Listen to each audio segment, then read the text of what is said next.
गत 10 वर्षापासून आदिशक्ती बहुउद्देशीय संस्था वालही तर्फे कारंजा तालुक्यातील गरीब होतकरू विद्यार्थ्यांना विद्यार्थी शिष्यवृत्ती अंतर्गत शैक्षणिक साहित्याचे वाटप करण्यात येते। यामध्ये बाबासाहेब धाबेकर माध्यमिक विद्यालय यावर्डी येथील 16 विद्यार्थ्यांना शैक्षणिक साहित्य प्राप्त झाले। सदर शैक्षणिक साहित्य मध्ये विद्यार्थ्यांना त्यांच्या वर्गाची क्रमिक पुस्तके, register, school bag, water bag, pen, pencil इत्यादी वर्षभर पुरेल इतके साहित्य आहे। बाबासाहेब धाबेकर माध्यमिक विद्यालय यावर्डी येथील कुमारी प्रगती गजानन ठाकरे, भावेश गणेश एवले, विष्णू गणेश इंगळे, कुमारी नियती संतोष घोडराव, कुमारी प्राची हिम्मत आडोळे, विश्वास सिद्धार्थ इंगोले, कुमारी श्रेया राजाराम इंगळे, ओम प्रकाश कान्हेरे, यश शंकरराव मांगे, दिव्या संतोष बोनके, कुमारी साक्षी विनायक वानखेळे, कुमारी रुपाली प्रभाकर गालफाळे, कुमारी आचल कैलास तांबे, मंगेश लक्ष्मण इंगोले, कुमारी दिव्या संजय ठाकरे, प्रेम सुरेश उबाळे या 16 विद्यार्थ्यांना विद्याश्री शिष्यवृत्ती अंतर्गत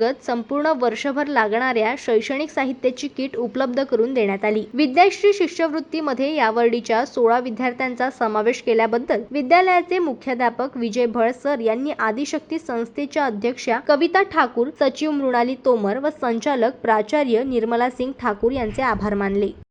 जनमत लाईव्ह न्यूज साठी वाशिम मधून ज्ञानेश्वर वरघट यांची रिपोर्ट।